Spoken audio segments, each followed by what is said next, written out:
A região do Marajó, né, inclusive, já também se tem registros de moradores atacados por morcegos nas cidades de Bagre e Chaves. Agora, o repórter Marlon Nascimento vai trazer as atualizações desses casos para a gente. Marlon, como é que está a situação, principalmente em relação a essa campanha de vacinação por aí? Bom dia.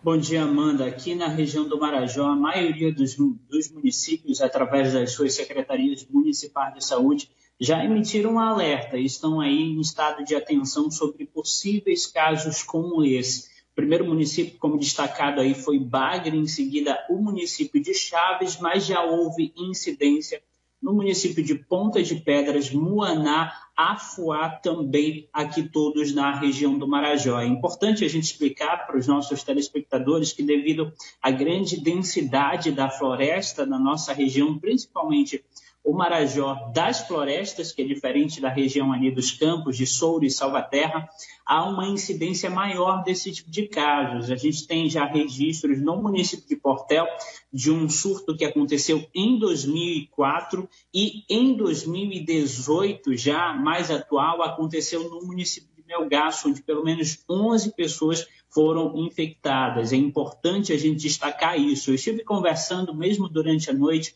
com vários funcionários da CESPA, da regional, da 8ª regional aqui do Marajó, e eles destacaram que há a possibilidade de ter vários outros casos subnotificados devido à nossa realidade geográfica. Muitos locais são distantes das sedes dos municípios, o que dificulta o conhecimento das secretarias municipais de saúde, e boa parte desses casos não chegam. E é importante a gente destacar que há apenas um modelo, um formato que pode ser prejudicial à saúde, que é quando o morcego está infectado pelo vírus da raiva e, consequentemente, há a presença de vários outros tipos de morcegos aqui na região.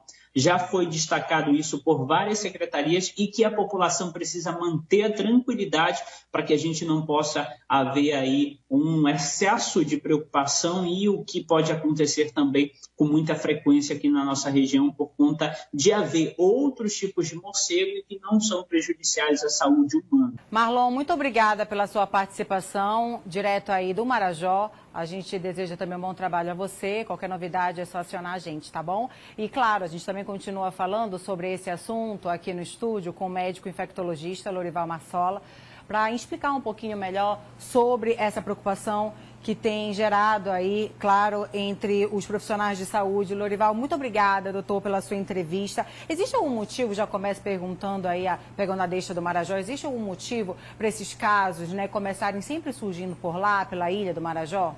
Sim, Amanda, existe. Na verdade, o Marlon já citou, em 2004 a gente teve um surto muito grande de raiva, foi na cidade de Portel e algumas outras cidades próximas, com mais de 20 mortos pela doença raiva. E o que nos leva a ter essas cidades é que eles convivem muito próximo com os morcegos. As habitações facilitam que os morcegos que se alimentam do sangue humano possam entrar em contato e transmitir a doença. É importante a gente também ressaltar que essas pessoas que vivem nesses locais, com essas habitações mais propícias, eles têm histórias frequentes de acidentes com morcego, né? De serem, principalmente porque eles dormem em rede, né? Então dormem com o pé fora da rede, fora da coberta, que são os locais mais frequentemente vistos onde o morcego se alimenta, inclusive com cicatrizes, mostrando que eles têm com frequência esses acidentes. Os morcegos encontrados no Marajó já foram levados para análise. A gente ainda aguarda o resultado feito em laboratório desses exames. O que a gente já tem de notícia é que esse encontrado aqui em Belém já estaria com o vírus da raiva. Doutor, quais os cuidados, uma vez que uma pessoa tenha contato com um morcego desse, quais os cuidados imediatos que ela deve adotar?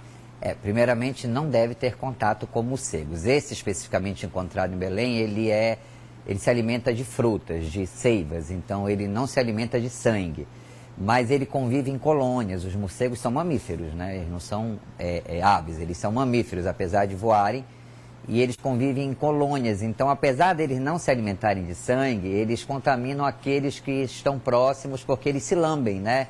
O morcego, um lambe o outro e acaba se contaminando porque o vírus da raiva está na saliva. E aí este morcego que se alimenta de sangue de animais, eles podem atacar ou seres humanos ou mamíferos que servem à economia, principalmente na economia rural. Então nós não devemos entrar em contato, nós devemos ter cuidado com este contato com com morcegos. E avisar, como foi colocado pela vigilância municipal, o centro de zoonose quando eles encontrarem morcego perto das habitações. Agora existem vários cuidados que devem ser tomados, a questão de telar as casas, evitar a possibilidade de entrar morcegos e outros animais também que possam causar o dano à pessoa. E existe uma prática na vigilância epidemiológica que quando você encontra um morcego doente, você faz uma busca por outros animais numa proximidade média de 1 quilômetro de onde ele foi encontrado, que isso cabe às nossas vigilâncias. Então, a população no caso, não deve tentar pegar o morcego ou manipular o morcego. Acione o centro de zoonose, que são eles que irão fazer esse trabalho.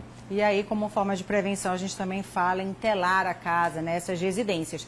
Agora, doutor, quais são os sintomas da raiva humana para as pessoas, uma vez que elas sejam mordidas, né? Quais são esses sintomas? Pois é, Amanda, a raiva é uma doença extremamente grave. Sobreviver a um caso de raiva é exceção. Normalmente a letalidade é altíssima. É uma das doenças com maior letalidade infecciosa. Os sintomas são multivariados, são assim... depende muito do tipo da raiva.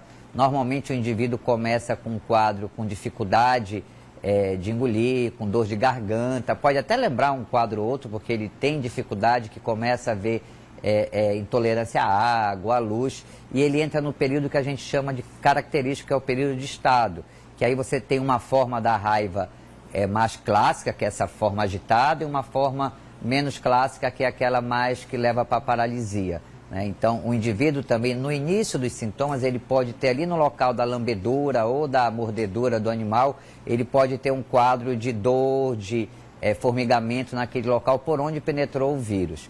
E, infelizmente, a partir do momento que a doença inicia, ela segue um curso que a gente não tem como evitar. Por isso que é fundamental, nesses acidentes que acontecem com animais, que você já procure uma unidade de saúde para que seja realizada a profilaxia de imediato. Existe uma profilaxia, uma prevenção no caso, né, que varia de acordo com o tipo de acidente e o tipo de animal. E é fundamental, vou repetir novamente, por mais que você ache que o animal esteja bem, por mais que você ache que o animal convive com você, que é do vizinho, havendo um acidente, e veja bem, não é só mordedura. Quando existe uma lambedura, principalmente de regiões que estejam machucadas da pessoa ou de mucosas, que você procure uma unidade de saúde para que seja procedido a observação desse animal e, no caso, quando indicado, a administração da vacina ou até mesmo do soro para evitar a doença. No caso que já está acontecendo, né, nos municípios do Marajó, a questão da vacinação antirrábica.